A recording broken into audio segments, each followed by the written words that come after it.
Scientists are constantly searching for answers, but not all things in this world can be explained. Now, even if you are a big believer in science, I have to warn you, before watching this video, it'd be best to sprinkle a ring of salt around you, maybe burn some sage, because we're about to investigate phenomenon that defy all logic. From dolls that grow human hair to shape-shifting masks that steal souls. Hold those wards of protection close as we take a look at yet more of the world's most cursed objects that scientists can't explain.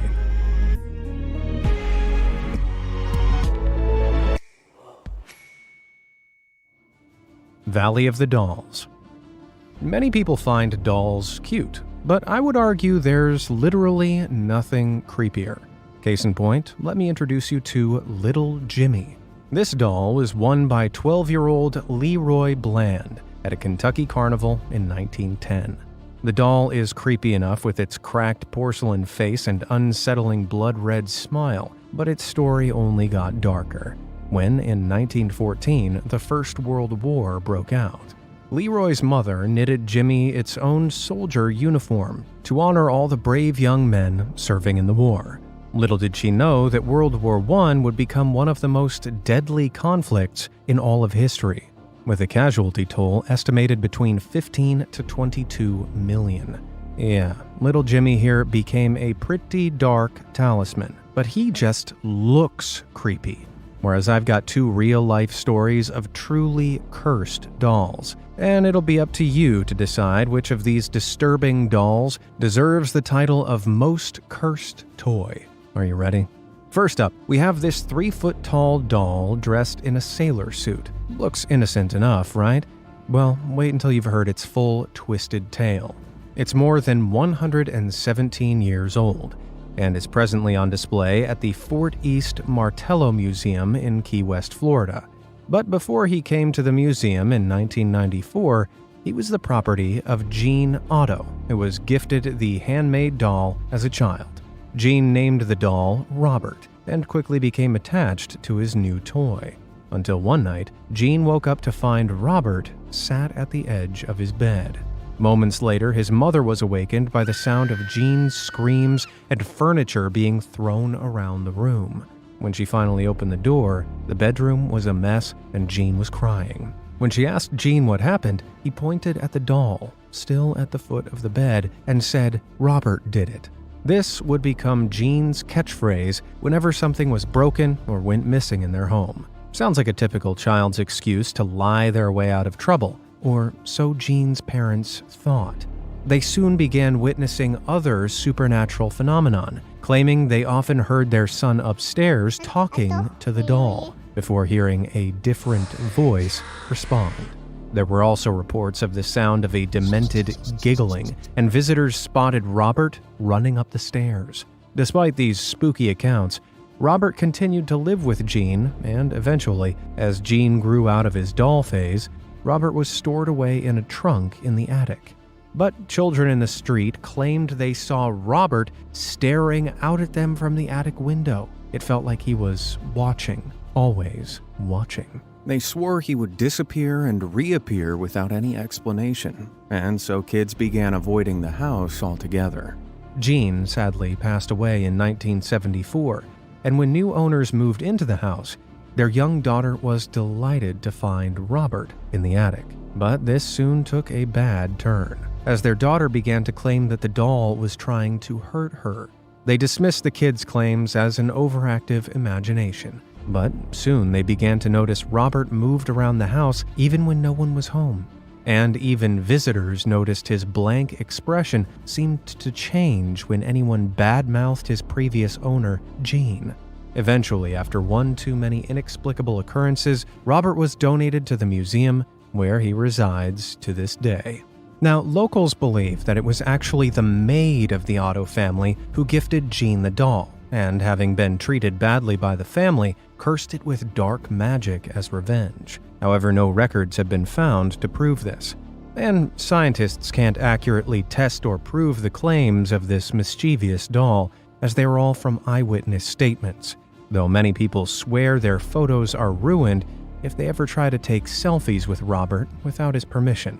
Despite his supposedly wicked nature, Robert has become something of a celebrity. He receives fan letters from across the globe and has more than 1,000 Facebook friends. Oof, kinda embarrassing to know I have less friends than a haunted doll. While Robert's cursed story might leave you feeling uneasy, there are dolls out there with an even more hair-raising past. And for this next one, we need to hop across the globe to Japan and rewind all the way back to 1918. It was here that a young man named Ikichi Suzuki was traveling through northern Japan when he saw a small, 16-inch tall doll dressed in a kimono for sale. Without a second thought, he bought the doll, and when he got home, gifted it to his 2-year-old sister, Kikiko. The little girl loved the doll so much, she decided to name it after herself, calling it Okika.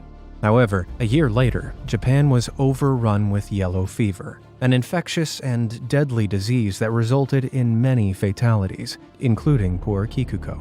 The family buried her and put the doll in their family's shrine, a common practice in many Japanese households to commemorate the dead. The family would regularly pay their respects to the doll in honor of their daughter. But one day, when he opened the shrine, Akichi noticed something unbelievably strange. When he bought the doll, it had a neat little shoulder-length bob haircut, but now, the doll's hair was much longer. It had grown into a shaggy mesh that reached down to its knees. Unable to explain what was happening, the family cut the doll's hair and placed it back in the shrine.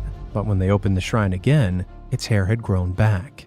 No matter how much they cut Okiku's hair, it wouldn't be long before it required another terrifying trim. Unable to explain what was happening, the family soon began to believe that the spirit of their daughter was living inside the doll. In 1938, they made the difficult decision to move to another district, but they decided against taking the Okiku doll with them, as they feared that whatever fueled this hair-growing magic relied on a close proximity to their daughter's grave. And so, the family requested their local temple take care of the doll. Okiku is now housed in a private shrine in the Menenji Temple in Hokkaido, Japan, and locals claim that Okiku's hair continues to grow, with the monks of the temple apparently still having to trim the doll's hair to this day. Now, I think it's important to note that during the first half of the 20th century, many parts of Japan were pre-industrial and rural, where folklore was rife. Local legends were told of evil spirits and creatures harassing normal folk, and dolls in particular were regarded as powerful instruments of magic. So Okiku's growing hair may just be a local legend. But what's really freaky is that the hair has been tested, and it was found to be real human hair. Like the story wasn't freaky enough already. Was someone perhaps changing Okiku's hair out somehow? And if so, why? Now under the protection of the monks that serve the shrine, with all photography of the doll presently prohibited, scientists may never be able to determine exactly where this hair is coming from, or if this tale is even real. One thing's for sure though, don't mess with dolls.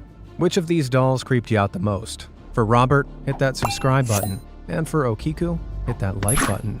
All done? Great. Now let me introduce you to some other cursed objects that defy explanation. Grizzly chair. This is the Busby stoop chair. Looks like a pretty ordinary chair, right? Well, it's been permanently nailed to this wall, purposefully out of reach of any butts that might accidentally sit on it. But why? Well, Thomas Busby, after whom the chair was named, was actually a criminal who operated in North Yorkshire, England back in 1702. He ran a coin counterfeiting business with his father-in-law, flooding the market with fake currency. After an argument between the two got violent, Thomas ended up slaying his father-in-law. There are several variations on what happens next, but one claims Thomas was drunk in his favorite inn, sat in his favorite old oak chair when officers came to arrest him. Before they took him away, he blankly uttered, "May death come to anyone who dare sit in my chair." Some very choice last words indeed. His lifeless body was exhibited on the gibbet, or stoop, that stood at the crossroads where the inn was, which would later inspire its name change. The villagers didn't think much of it at first, but then slowly they realized that some who chose to sit in the chair didn't live for much longer. One of the most dramatic stories from 1894 concerned a chimney sweep.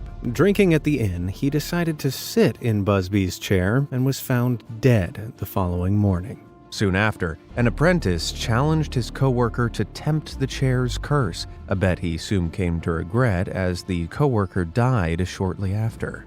What's more, many of the young soldiers who sat in the chair before going off to fight in World War II never returned from the battlefield. It was only in the 1970s, after a delivery driver sat in the chair and perished in a crash a few hours later, that the landlord decided to be rid of the 300-year-old curse and donated the chair to the Thirsk Museum. Today, it can be seen pinned to the wall, eternally reserved for Thomas Busby, and well out of reach of anyone who might try to perch on it. Now, it's important to note that there have never been any official records linking the timeline of the victims sitting in the chair and their demises. It's practically all hearsay. Moreover, a furniture expert believes on the basis of the design and wood used that the chair in the museum was actually made in 1840, 138 years after Thomas Busby was executed. So the only definitive way to prove whether or not the Bubsy stoop chair is cursed is to take a seat. Unsurprisingly, no scientist has been bold enough to try. Toxic masculinity. Have you ever heard the phrase, "turn that frown upside down"? Well, Japanese no masks do that literally. A no mask is a traditional wooden mask used in Japanese theater, specially carved to represent either a smiling face or a frowning face, depending on the angle that the mask is viewed.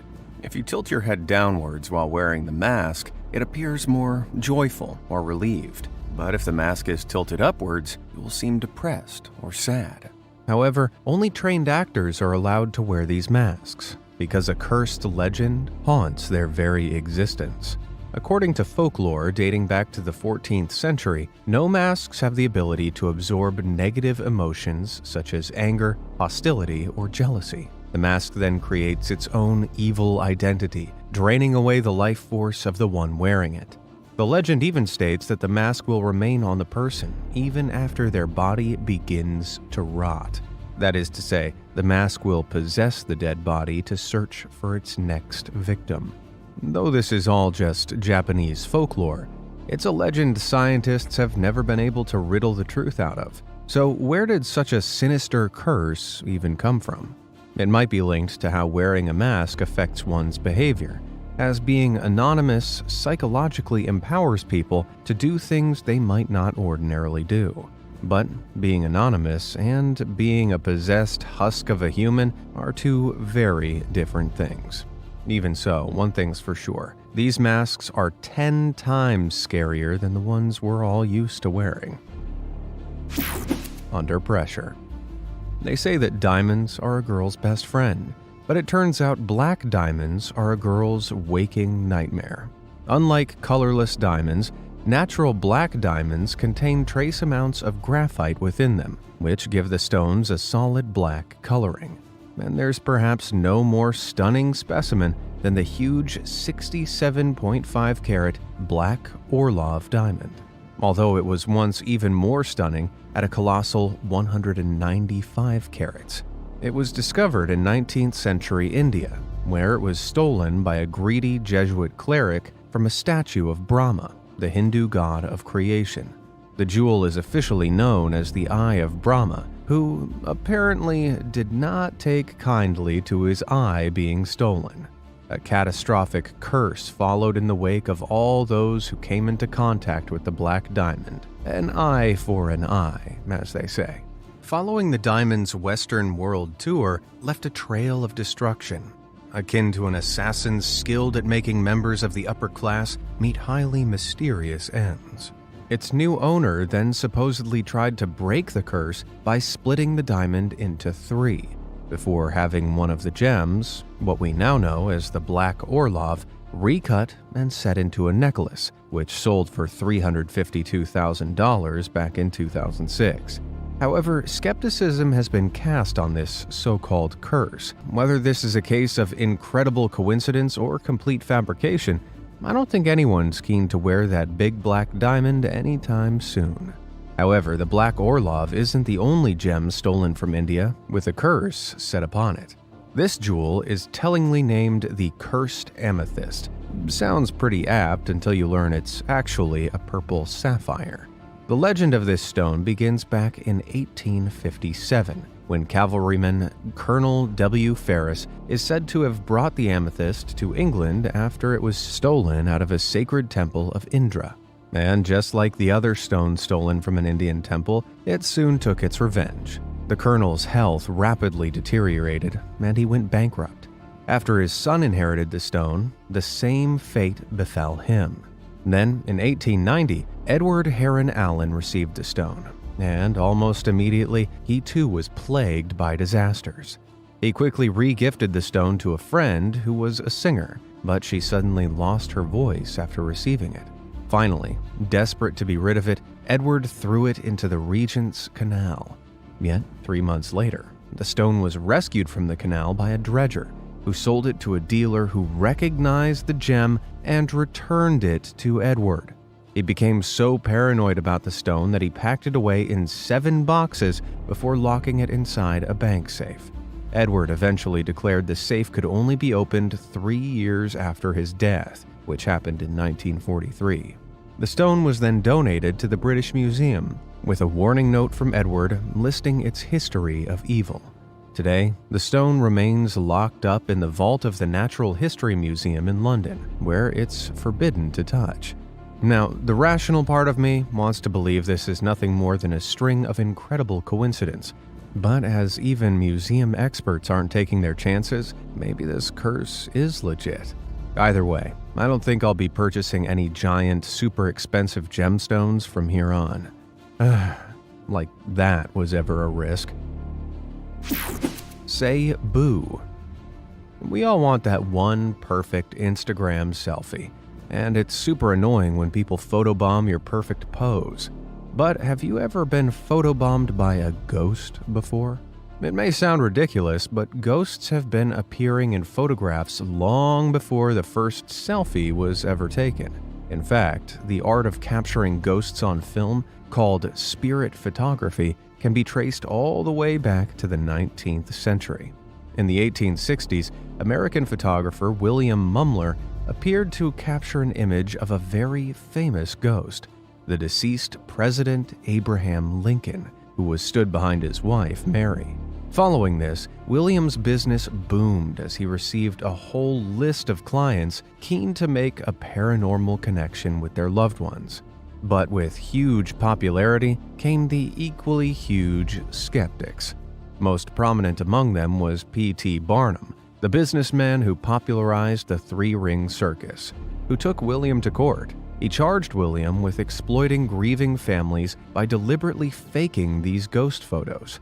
The crux moment of the trial came when a photograph was presented of P.T. Barnum with none other than the ghost of Abraham Lincoln. You see, these ghost photographers actually relied on one clever trick.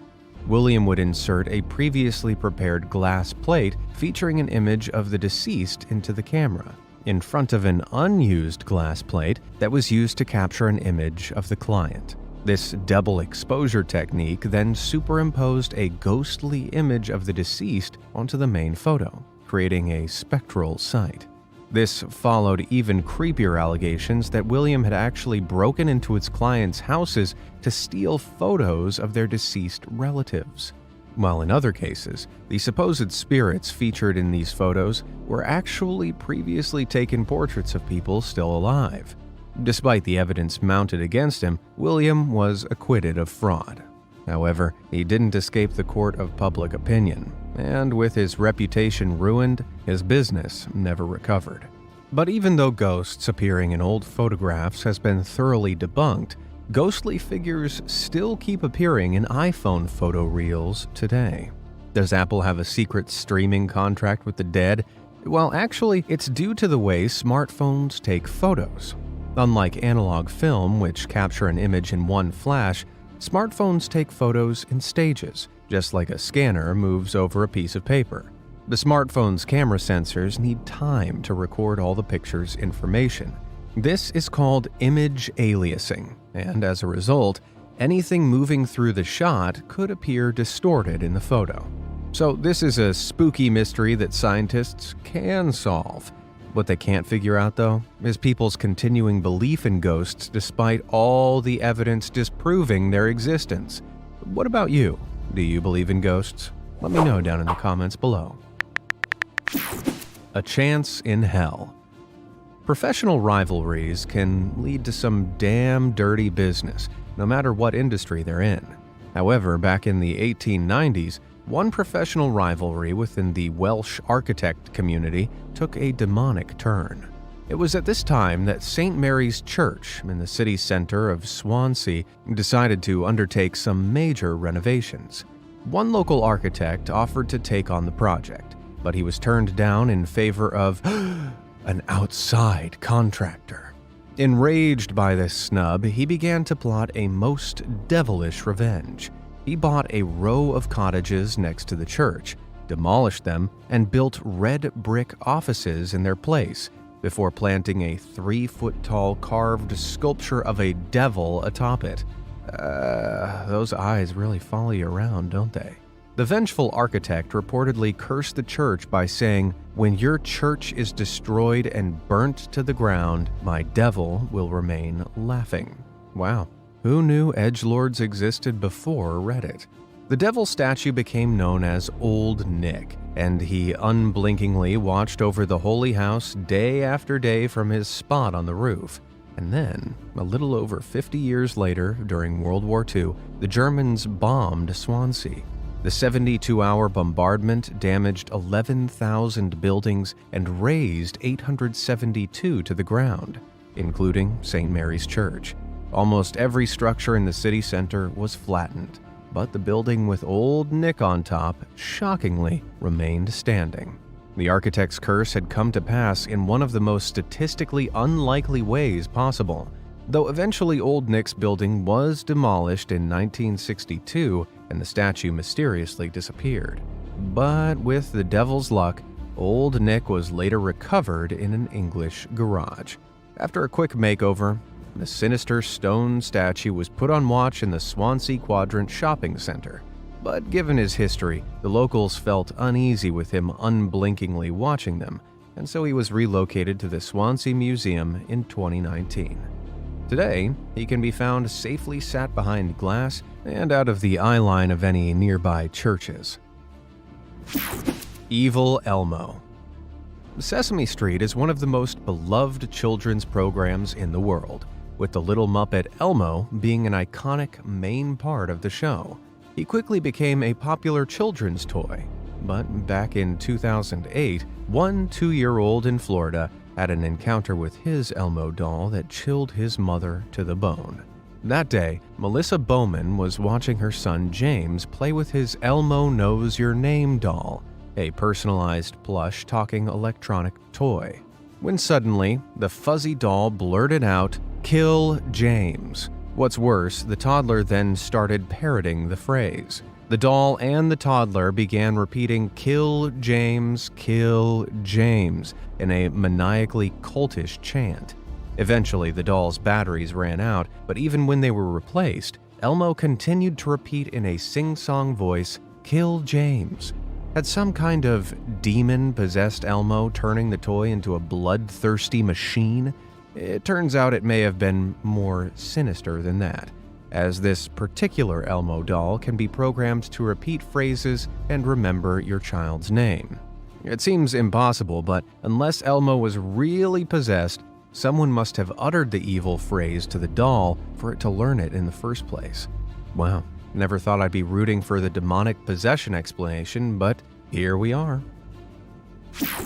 Gauze and effect. Okay, just so you know, I'm putting myself on the line by just telling you guys about this next item. This is what's known as the unlucky mummy, though technically it's not actually a mummified corpse, but rather just a sarcophagus lid of an unknown high-status Egyptian woman from around 900 BCE. The artifact was found at Thebes in the late 1800s, where it was donated to the British Museum. But why the name? Well, records state that of the 4 Englishmen who initially bought it, 2 perished in suspicious accidents and 2 lost their fortune and perished in poverty. It's said that this ancient artifact brought death, illness, and bankruptcy to any who came into contact with it, hence its now very apt nickname. But why? It's possibly because the unknown woman carved into the lid was actually a priestess of the powerful sun god Amen-Ra. She may have used powerful ceremonial magic to curse anyone who dare disturb her final resting place. To be fair, I'd be pretty angry too if someone stole my coffin lid. However, the most unbelievable part of this artifact story links it to one of the worst disasters in modern history, the sinking of the Titanic in 1912. While it wasn't on the doomed cruise ship, one of the 1,500 victims lost to the Titanic was journalist William Stead. He was the very first to pen articles about the mummy's curse. Survivors from the disaster recall William telling stories of the ominous artifact over dinner. Perhaps that alone was enough to tempt the fate of the mummy's misfortune. It could just be an eerie coincidence, or more likely, a total fallacy. Because aside from the sunken journalist, there are no factual records linking anyone's untimely demise to the coffin lid. So it was more than likely just a ghost story, made up to spark interest in this old artifact. Lucky me.